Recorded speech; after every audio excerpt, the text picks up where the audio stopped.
ಎಲ್ಲರಿಗೂ ನಮಸ್ಕಾರ. ಸ್ವಾತಿಸ್ ಕುಕಿಂಗ್ಗೆ ಸ್ವಾಗತ. ಈ ಡಿಶ್ಶು 90s ಕಿಡ್ಸ್ಗೆ ಚಿರಪರಿಚಿತ ಅಂತಲೇ ಹೇಳ್ಬೋದು. ಇದನ್ನ ಸ್ವೀಟ್ ಅಥವಾ ಸ್ನ್ಯಾಕ್ಸ್ ಅಂತ ಕೂಡ ಕರಿಬೋದು. ಅದೇ ಶಂಕರಪೋಳೆ ಅಥವಾ ಶಂಕರಪೋಳಿ ಮಾಡೋದು ಹೇಗೆ ಅಂತ ಹೇಳಿ ನೋಡೋಣ. ಇಲ್ಲಿ ನಾನು ಗೋಧಿ ಹಿಟ್ಟನ್ನು ಉಪಯೋಗಿಸ್ಕೊಂಡು ಶಂಕರಪೋಳೆನ ಮಾಡ್ಕೊಳ್ತಾ ಇದ್ದೀನಿ. ಇಲ್ಲಿ 2 ಕಪ್ ಆಗೋಷ್ಟು ಗೋಧಿ ಹಿಟ್ಟನ್ನ ತಗೊಳ್ತಾ ಇದ್ದೀನಿ. ಹಾಗೆ 3/4 ಕಪ್ ಆಗೋಷ್ಟು ಸಕ್ಕರೆಗೆ ಏಲಕ್ಕಿನ ಹಾಕ್ಕೊಂಡು ಪುಡಿ ಮಾಡಿಕೊಂಡು ತಗೊಂಡಿದ್ದೀನಿ. ರುಚಿಗೆ ಸ್ವಲ್ಪ ಉಪ್ಪನ್ನು ಹಾಕ್ಕೊಳ್ತಾ ಇದ್ದೀನಿ. ಹಾಗೆ ಒಂದು ದೊಡ್ಡ ಸ್ಪೂನಲ್ಲಿ ತುಪ್ಪನ ತಗೊಳ್ತಾ ಇದ್ದೀನಿ. ಒಂದು ಮೀಡಿಯಮ್ ಸ್ಪೂನ್ ಅಂದರೆ ಒಂದು 2 ಟೇಬಲ್ ಸ್ಪೂನ್ ಆಗೋಷ್ಟು ತುಪ್ಪ ತಗೊಳ್ಳಿ. ತುಪ್ಪನ ಹಿಟ್ಟಲ್ಲಿ ಒಂದು ಸತಿ ಚೆನ್ನಾಗಿ ಮಿಕ್ಸ್ ಮಾಡಿಕೊಂಡು ಈಗ ಹಿಟ್ಟನ್ನು ಕಲಿಸ್ಕೊಳ್ಬೇಕಾಗತ್ತೆ. ಇಲ್ಲಿ ನಾನು ಹಾಲನ್ನು ಉಪಯೋಗಿಸ್ಕೊಂಡು ಹಿಟ್ಟನ್ನು ಕಲಿಸ್ಕೊಳ್ತಾ ಇದ್ದೀನಿ. ಚಪಾತಿ ಹಿಟ್ಟನ್ನು ನಾವು ಹೇಗೆ ಕಲಿಸ್ಕೊಳ್ತೀವೋ ಅದೇ ಹದದಲ್ಲಿ ನಾವು ಇಲ್ಲಿ ಕಲಿಸ್ಕೊಳ್ಬೇಕಾಗತ್ತೆ. ಇಷ್ಟೇ ಹಾಲು ಬೇಕು ಅಂತ ಹೇಳೋಕ್ಕಾಗಲ್ಲ.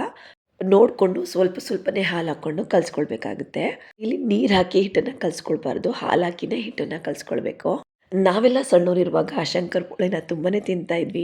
ಈಗಿನ ಜನ್ರೇಷನಲ್ಲಿ ಈ ಥರ ತಿಂಡಿಗಳು ತುಂಬಾ ಕಡಿಮೆ ಆಗ್ತಾ ಇದೆ. ನೆಕ್ಸ್ಟು ಜನ್ರೇಷನ್ಗೂ ಈ ಥರ ಹಳೆ ತಿಂಡಿಗಳನ್ನು ನಾವುಗಳು ಕ್ಯಾರಿ ಮಾಡಬೇಕು. ಹಿಟ್ಟನ್ನು ಮತ್ತೊಂದು ಸತಿ ಚೆನ್ನಾಗಿ ಇಲ್ಲಿ ನಾದ್ಕೊಳ್ತಾ ಇದ್ದೀನಿ. ಹಾಲಾಕಿ ಕಲಿಸಿರೋದ್ರಿಂದ ಆಲ್ರೆಡಿ ಇದು ಸಾಫ್ಟಾಗೇ ಇದೆ ನೋಡಿ. ಸೇಮ್ ಚಪಾತಿ ಹಿಟ್ಟು ಹೇಗೆ ಕಲಿಸ್ತೀವೋ ಅದೇ ಥರನೇ ಕಲಿಸ್ಕೊಳ್ಬೇಕು. ಚೆನ್ನಾಗಿ ಕಲಸಿ ನಾದ್ಕೊಂಡಿದ್ದೀನಿ. ಈಗ 20 ನಿಮಿಷ ಇದನ್ನು ಹಾಗೆ ಬಿಡೋಣ. 20 ನಿಮಿಷ ಆದಮೇಲೆ ಇದನ್ನು ಚಪಾತಿ ಥರ ಲಟ್ಟಿಸ್ಕೊಂಡು ನಮಗೆ ಯಾವ ಶೇಪ್ ಬೇಕೋ ಆ ಶೇಪ್ನಲ್ಲಿ ಕಟ್ ಮಾಡ್ಕೊಳ್ಬೇಕು. 20 ನಿಮಿಷ ಆದಮೇಲೆ ನಾನು ಈಗ ಉಂಡೆಗಳನ್ನು ಮಾಡಿಕೊಂಡು ಚಪಾತಿ ಥರ ಲಟ್ಟಿಸ್ಕೊಳ್ತಾ ಇದ್ದೀನಿ.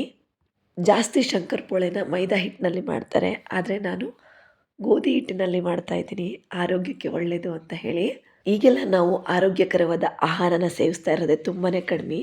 ಅದರಲ್ಲಿ ಎಲ್ಲಾದರೂ ಸ್ವಲ್ಪ ಚೇಂಜ್ ಮಾಡ್ಕೊಳ್ಳೋಕ್ಕೆ ನೋಡಬೇಕು. ನೋಡಿ, ಇಷ್ಟು ತಿಕ್ಕಾಗಿ ಚಪಾತಿನ ಲಟ್ಟಿಸ್ಕೊಳ್ಬೇಕು.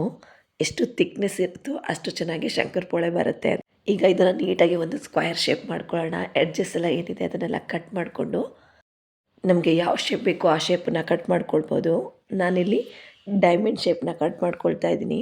ನೀವು ಬೇಕಾದರೆ ಸ್ಕ್ವೇರ್ ಕೂಡ ಮಾಡ್ಕೊಳ್ಳಿ. ಮಕ್ಕಳಿಗೆ ಹೊರಗಡೆ ಪ್ಯಾಕೆಟ್ ಫುಡ್ಡನ್ನು ನಾವು ಕೊಡಿಸೋ ಬದಲು ಮನೆಯಲ್ಲಿ ನಾವೇ ಮಾಡಿದ್ರೆ ಹೆಲ್ತಿಯಾಗಿ ಹೈಜೀನ್ ಆಗಿರುತ್ತೆ. ಈ ಸ್ನ್ಯಾಕ್ಸ್ ಮಾಡೋದು ಕೂಡ ತುಂಬಾ ಈಸಿಯಾಗೇ ಇದೆ. ತುಂಬ ಏನು ಕಷ್ಟಪಡಬೇಕು ಅನ್ನೋ ಹಾಗೇನಿಲ್ಲ.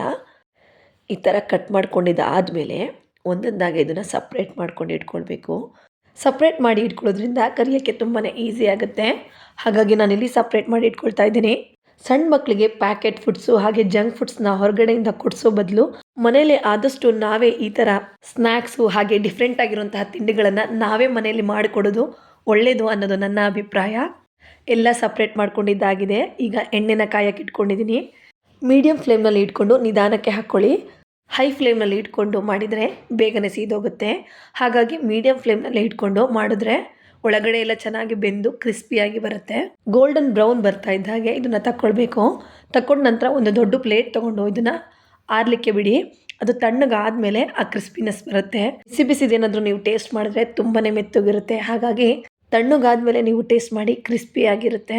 ಯಾರೆಲ್ಲ ಇನ್ನೂ ಸಬ್ಸ್ಕ್ರೈಬ್ ಮಾಡ್ಕೊಂಡಿಲ್ವೋ ದಯವಿಟ್ಟು ಸಬ್ಸ್ಕ್ರೈಬ್ ಮಾಡ್ಕೊಳ್ಳಿ. ಹಾಗೆ ಲೈಕ್ ಮಾಡಿ, ಶೇರ್ ಮಾಡಿ, ಕಮೆಂಟ್ ಬಾಕ್ಸಲ್ಲಿ ಕಮೆಂಟ್ ಮಾಡಿ ತಿಳಿಸಿ. Thank you.